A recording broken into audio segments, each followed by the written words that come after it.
நான் சொல்லியிருந்தா அதோட குடும்பம் குறைஞ்சிருக்கும். நீங்க 500 ரூபா போடுவீங்கன்னா நானே குடுகுடு போகிறேன் வந்திருப்பேன் இல்லையா? இல்ல வந்ததே நிஷாதான். அப்படியா? வாழ்க்கையில உண்மையாவே ரொம்ப சந்தோஷமா இருக்கு. உங்க எல்லாம் பார்க்கும் மகிழ்ச்சியா இருக்கு. சிரிங்க, நல்லா சிரிக்கிறீங்க. அப்படி சிரிக்கணும். சில பேர் அப்படியே பாப்பா பேசு பேசு பேச பெரிய காமெடி அப்படி உட்காந்துருக்க கூடாது. அன்னைக்கெல்லாம் விழுப்புரம் பக்கத்துல ஒரு நிகழ்ச்சி ஆரம்பிச்சேன். ஒன்றுபட்டால் உண்டு வாழ்வு வருது அப்படின்னாரு. ஒற்றுமை நீங்களும் அனைவருக்கும் தாழ்வு அப்போ அவரு அப்படின்னாரு. உங்களை போல ரசிகர் அப்போ அவரு அப்படின்னாரு. அப்படின்னா விசாரிச்சு பார்த்தா அந்த ஐயாவுக்கு நரம்பு தளர்ச்சியா. அவரை போய் ரசிகர் நினைச்சு 3/4 மணி நேரம் பேசிருக்கேன் நான். சார் உண்மையா சொல்றேன் சார், ஒரு ஆணுக்கும் பெண்ணுக்கு என்ன தெரியுமா வித்தியாசம்? எந்த பிரச்சனை வந்தாலும் வெளியில சொல்லாம இருக்கிறது ஆண், புலம்பியே அந்த குடும்பத்தை தவிடுபடி ஆக்கிறது பெண். கரெக்டா இல்லையா? இப்ப நான் இன்னும் ஒரே கேள்வி கேட்கிறேன். ஒரு கிராமத்துல ஒரு தெருவுல 4 பொம்பளைங்க ஒன்னா உட்காந்து பேசினா ஒரு குடும்பம் நடுத்தருக்கு வர போகுதுன்னு அர்த்தம். கரெக்டா இல்லையா? அதுலயும் 2 கிழவி ஒன்னா உட்காந்து பேசினா வெட்டுக்குத்தே ஆக போகுதுன்னு அர்த்தம். என்னடி ஆத்தா இது அப்படின்னா குடும்பம் குப்புற வந்துச்சுன்னு அர்த்தம். யோசிச்சு பாருங்க. 4 பெண்கள் ஒன்னா உட்காந்து யார பத்தி பேசுங்க? ஏன்னா இந்தியாவோட பொருளாதாரத்தை பத்தி பேசா, அடுத்த 5வது பொம்பளை பத்தி தான் பேசும். அந்த போராளி அவ கதை நல்லா இருக்கா, அடுத்த அக்கா எந்திரிச்சு போச்சுன்னா இந்த போராளி இவ கதை நல்லா இருக்கான்னு ஆரம்பிக்கும். 3வது அக்கா எந்திரிக்காது. ஏன்னா அது நம்ம கதை ஓடுன்னு அதுக்கு நல்லா தெரியும். உண்மைதானுங்க? வாழ்க்கையில ஏங்க பிரச்சனை வருது? ஒரே ஒரு குடும்பம் என்கிற ஒரு அமைப்பு சார். அந்த அமைப்புல ஒரே ஒரு வாழ்க்கை முறைங்கிறது எப்படி இருக்கணும்? பெரியவங்க சொன்னாங்க அன்னைக்கு. ஒண்ணும் இல்ல சார், ஒரு வாழ்க்கை முறை எப்படி இருக்கணும்? சந்தோஷமான வாழ்க்கை முறையா இருக்கணும்னா பிரச்சனை இல்லாம இருக்கணும்னு வச்சுங்களேன். உழைத்த 2 பேரும் ஒன்னா உட்காந்து பேசணும். கல்யாணம் புதுசுல நம்மால எப்படி பேசுறான்? உன் கண்ணு இருக்கே, கண்ணு திராட்சை மாதிரி, கண்ணம் அம்பள கண், கால்கள் வாழைத்தண்டு, இருட்டுல நல்லா சந்தோஷமா பேசுவான். ஒரு 6 மாசம் ஆகிட்டு இந்த கண்ணு திராட்சைன்னு சொன்னான். அவன் தான் போடி முண்டை கண்ணியம்மா. கல்யாண புதுசுல சொல்லுவான், நீ இன்றி நான் இல்லை, நான் இன்றி நீ இல்லம்மா. 1 வருஷம் ஆகட்டும் அவளை ஒண்ணு, நீ இருக்கணும் நான் இருக்கணுமா. நானே ஒருத்தர் பார்த்து கேட்டேன், நான் ஒரு மனைவி கட்டிட்டா படாத படுறேன், நீ எப்பறம் 2 கட்டி சமாளிக்கிறேன் சொன்னா பாருங்க. ஒரு பாயிண்ட், 1 கட்டினா நம்ம கூட சண்டை போடுமாப்ல, 2 கட்டி விடு, அது 2 சண்டை போடணுமா, ஃப்ரீ ஆயிடலாம். யோசனை அவ்வளவு பலமா இருக்குன்னா என்ன அர்த்தம்? பிரச்சனை அவ்வளவு பிரச்சனை சார். அன்னைக்கெல்லாம் ஒரு அம்மா கேட்டிருக்கு, ஏங்க கல்யாணம் ஆன புதுசுல நீங்க என்ன தூக்கிட்டு போய் ஃப்ரிட்ஜு கிட்ட நிக்க வச்சு ஐஸ்கிரீம் எடுத்து ஃப்ரிட்ஜில் திறந்து ஐஸ்கிரீம் எடுத்து ஊட்டி விடுவீங்களே, அதே மாதிரி இப்ப செய்வீங்களான்னு அம்பா சொல்லிருக்கான். அப்ப 37 கிலோடி நீ, இப்ப 87 கிலோ. வேணா இங்கே ஃப்ரிட்ஜ வேணா தூக்கிட்டு வரேன் சார். ஒரே விஷயம் சார், வாழ்க்கையில எல்லாத்துக்கும் அவசரப்படுறவங்க பெண்கள் சார். ஒண்ணு சொல்றேன் சார், அந்த 3 பேர் உட்காந்துருக்காங்கல்ல, அறந்தாங்க நிஷா, அவங்க முதுகு அவங்களே திரும்பி பார்க்க முடியுமா?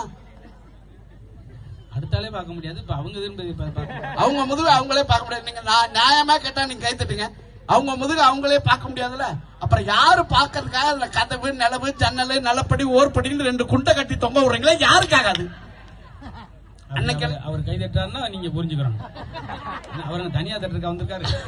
அன்னைக்கெல்லாம் திருச்சிக்கு ஒரு டிக்கெட் கொடுக்கணும், ஒரு அம்மா பஸ்ல திரும்பிடுச்சுங்க.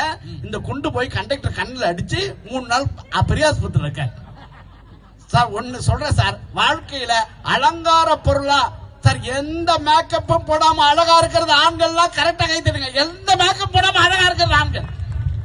அந்த அம்மா பாருங்க, பேரன் லவுளி, பேத்தி லவுளி, ஆயா லவுளி, அப்பத்தா லவுளி, அதெல்லாம் போட்டாதான் அழகு. வேணா கேளுங்க, நான் 1 to 1 ஒரு சவாலே விடுறேன்.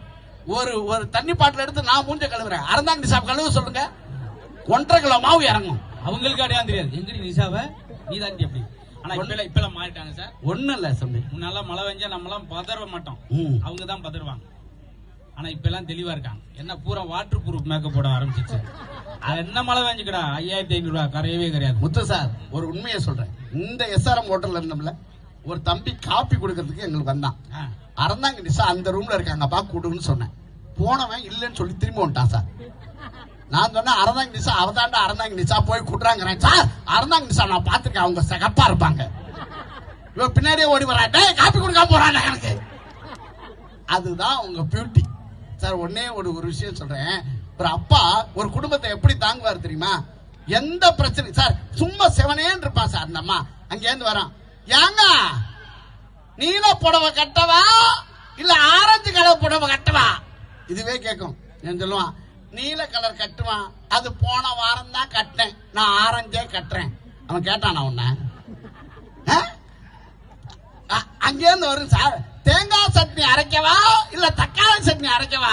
தேங்காய் சட்னி அரைமா, தேங்காய் துருவணும். அவன் கேட்டானா சார்? அவன் செவனான் தானே இருந்தான். நீயா வந்து ஒண்ணு கேட்டு அதுல ஒரு பிரச்சனையை கிளப்பி அது சார் நான் உன்னையோட சொல்றேன், பெண்கள்கிட்ட உங்கள்ட்ட பார்த்து கேட்கிறேன், உங்க வீட்டுக்காருக்கும் உங்களுக்கு சண்டை வந்தா நீங்க சண்டை போடுங்க, அடிங்க, சோத்துல விஷம் வச்சு கூட கொல்லுங்க. ஆனா அது கூட தப்பு இல்ல சார். ஆனா மூஞ்சிய தூக்கி இப்படி வச்சுக்கிறீங்களே, நீ எதுக்கு மூஞ்சிய தூக்கி வச்சுன்னு அவனுக்கும் தெரியல, உனக்கும் தெரியல. 1.5 மணி நேரம் சண்டை நடக்குது, யாருக்கு பிரச்சனைனே தெரியல சார். நாட்டு நடக்குதா இல்லையா? எவ்வளவு பிரச்சனை பண்றீங்க. ஒன்னே ஒன்று சொல்றேன் சார், என்னைக்காவது பெண்கள் ஒரு விஷயத்த உடனே செஞ்சிருக்கா? ஒண்ணுல சார், ஒரு ஜவுளி கடையில போய் ஜவுளி எடுக்கிறாங்கன்னா உடனே எடுத்துருதா சார்? 55 புடவை எடுத்து போடுது, ஒண்ணு கூட நல்லாவே இல்ல, ஒண்ணு கூட நல்லாவே இல்ல, ஒண்ணு கூட நல்லாவே இல்ல. உன் மூஞ்சி நல்லா இல்லையா? அவன் ஏதாவது சொல்றான். அந்த அம்மா சொல்லும், இந்த பார்டர் அந்த சாரியில இருந்தா நல்லா இருக்கு, வெட்டி வச்சு தைக்கி அங்கே உட்காந்து, இந்த பூவு அதுல இருந்தா நல்லா இருக்கு, பிச்சு ஒட்டு. 3.5 மணி நேரம் கழிச்சு சொல்லு சார், இந்த கடையில ஒண்ணுமே சரியில்லை, அடுத்த கடைக்கு போவோம். அந்த கடையில எடுத்து போடுற பையன் முறைப்பான் நம்மள. அதுக்காக நான் பனியன் சட்டி வாங்கினேன் சார். இப்படியே வாங்கி 62 பனியன் சட்டி வந்துச்சு. எங்க வீட்டுல அன்னைக்கு மொட்டை மாடியில காய போட்டிருக்கேன். 3 பசங்க அந்த பக்கமா வந்து, சார் ஏதாவது மேன்சன் கிழிச்சு ஆரம்பிச்சிருக்கீங்களா சார், நாங்க வேணா வாடகைக்கு வரலாமா சார்னு கேட்கலாம். நாட்டுல அப்படி ஆயிடுச்சு சார் நிலவரம். ஒரு விஷயத்த கூட பெண்கள் எடுத்த உடனே செஞ்சிருக்கீங்களா? செய்ய மாட்டீங்க. ஒரே ஒரு விஷயத்த சொல்லி நிறைவு செய்யறேன். ஒரு அப்பாங்கிற கேரக்டர் யாரு தெரியுமா? வெளியில தெரியாத ஒரு மனிதர், ஒரு சோகத்தை தாங்கிட்டே இருப்பாரு, ஆனா எந்த இடத்துலயும் வெளியே சொல்ல மாட்டார், இல்லைங்களா? நான் ஒரே ஒரு விஷயம் சொல்றேன், என்னுடைய வாழ்க்கையை உதாரணமா வச்சு சொல்றேன். MA MPhil PhD டாக்டரேட் பட்டம் வாங்கின பழனி 18 வருஷம் வாத்தியார் வேலை தான் படிச்சான். 18 வருஷம் வாத்தியார் வேலை தான் பார்த்தேன். MA MPhil PhD நான் டாக்டரேட் பட்டம் வாங்கினேன், 18 வருஷம் வாத்தியார் வேலை தான் பார்த்தேன். ஒரு விஷயம் சொல்றேன், 1979 9ஆம் தேதி நான் பிறந்தேன், மார்ச் 9. 10th நான் படிக்கும்போது 94ல 10th முடிச்சேன். 94ல 10th முடிக்கும் போது அப்பெல்லாம் தெரியும், இந்த பெரியவங்களுக்கு எல்லாம் தெரியும், மாலை மலர் மாலை முரசு, அதுல தானே உங்களுடைய ரிசல்ட் வரும், இல்லைங்களா? இப்ப மாதிரி நெட்ல எல்லாம் வராது. நாளைக்கு ரிசல்ட். எங்க அம்மா சொல்லுது, தம்பி நாளைக்கு ரிசல்ட் ஆம்டா, நீ என்ன பண்ணு, உங்க அம்மா அக்கா வீட்டுக்கு போயிரு. ஏன்னா நான் ஃபெயிலா போயிடுவேன்னு எங்க குடும்பமே நம்புது. நான் ஃபெயிலா போயிட்டா கண்டிப்பா எங்க அப்பா அடிப்பாரு. பாஸ் பண்ணா வா, ஃபெயிலா போனா அங்கேயே இருறான்ச்சு. நான் தாய் சொல்லை தட்டாத பிள்ளை, கிளம்பிட்டேன். அதே மாதிரி மாலை மலர் மாலை முரசல் சில பேருக்கு ரிசல்ட் ஃபெயிலா போனவங்க நிறைய பேர் இருப்பாங்கல்ல. என் நம்பர் நான் ஃபெயில் சார். மாலை மலர்ல என் நம்பர் வரல, நான் ஃபெயில். தேடுறாரு எங்க அப்பா, எங்க போயிட்டா அந்த கருவாப்பையா? அவரே என் கலர் தான் இருப்பாரு, ஆனா அவர் என்ன தேடுறாரு. எங்க அம்மா சொல்லிச்சு, அவன் அவங்க அக்கா வீட்டுக்கு போறேன்னு சொன்னான். ஏன் அக்கா வீட்டுக்கு போற சொல்லி தெரியுமா எங்க அம்மா? அங்கதான் எங்க அப்பா வரமாட்டாரு. ஏன்னா எங்க மாமாவுக்கும் எங்க அப்பா கொஞ்சம் டிசும் அங்க கண்டிப்பா வரமாட்டாரு. அவன் போயிருக்க மாட்டான்டி, நீ அனுப்பி வச்சிருப்ப. அவருக்கு எங்க அம்மா பத்தி தெரியும்ல எங்க அப்பாக்கு. அதே மாதிரி 3 பேப்பர்ல நான் ஃபெயிலு, 4வது பேப்பர்ல தான் நான் பாஸ். அப்பயே நிறைய பேர் தற்கொலை பண்ணிட்டாங்க. நமக்கு அவ்வளவு மான ரோசம்லாம் இல்ல. எனக்கு நண்டு குழம்பு வச்சது எங்க அக்கா, நான் தின்னுட்டு தான் இருந்தேன். ஃபெயிலா போயிட்டு எப்படி திங்கிறான் பாருன்னு எங்க அக்கா தான் வருத்தப்பட்டுச்சு. ஆனா 10 நாள் ரிசல்ட்ல வந்துச்சு, 4வது பேப்பர்ல தான் நான் பாஸ் பண்ணேன். எங்க அப்பா நம்பல. ஓட்ட சைக்கிள் வச்சிருந்தாரு, அதுல கூட கேரியர்ல உட்கார வச்சா ஓடிடுவான்னு முன்னாடி கூப்பிட்டு, உள்ள வாடா, கேட்டுக்குள்ள வாடா அப்படின்னு கூட்டு போனாரு. கூட்டு போய் எனக்கு இன்னமும் ஞாபகம் இருக்கு, அந்த மார்க் ஷீட் எடுத்து எங்க அப்பா கையில கொடுத்தாரு வாத்தியார். நான் 10th எவ்வளவு மார்க் வாங்கினேன் தெரியுமா? 403, 403 மார்க் வாங்கினேன். கை தட்டின அந்த 15 பேருக்கு நன்றி. 400 மார்க்ங்கிறது அப்ப நல்ல பெரிய விஷயங்க. 403, 403 மார்க் வாங்கினேன். எங்க அப்பா என்ன தெரியுமா சொன்னாரு? இவனா 403? இவன் கிளாஸ்லயே பழனிவேல்னு ஒரு பையன் படிச்சான், அவனா இருக்கும் பாருங்க வாத்தியார். வெளியே புல்லா நம்பியார் வேஷம் போட்டுட்டு உள்ள எம்ஜிஆராக வாழ்கிற ஒவ்வொரு அப்பாவுமே இந்த உலகத்தின் தியாக சுடர்கள் தான் சார். அதை வெளி காட்ட மாட்டாங்க. ஒரு குடும்பத்தினுடைய அமைப்புக்கு, ஒரு குடும்பத்தினுடைய சந்தோஷத்துக்கு, ஒரு முண்டா பணியனோட ஒரு தீபாவளியை கடந்து போகிற, ஒரு பண்டிகை நாளை கடந்து போகிற எத்தனையோ அப்பாக்கள் இந்த நாட்டில் வாழ்ந்து கொண்டுதான் இருக்கிறார்கள். அப்பாவை போல தியாக சில உலகத்துல கிடையாது.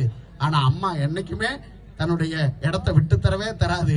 அவர்கள் எல்லாத்தையும் புலம்பிக்கிட்டே இருப்பாங்க. ஆனா அப்பாக்கள் புலம்பலை தாண்டிய மனிதர்கள். அதனால தந்தை என்கிற மாபெரும் சக்தி தான் இந்த உலகத்தின் மாபெரும் சக்தி. அதனால ஆண்களுடைய கண்ணீர் துளிகள் தான் இந்த உலகத்தின் வெற்றியை தீர்மானிக்கிறது என்று சொல்லி அற்புதமாக ரசித்து கேட்ட உங்கள் அத்தனை பேருடைய திருப்பாதங்களுக்கு நன்றி சொல்லி அற்புதமான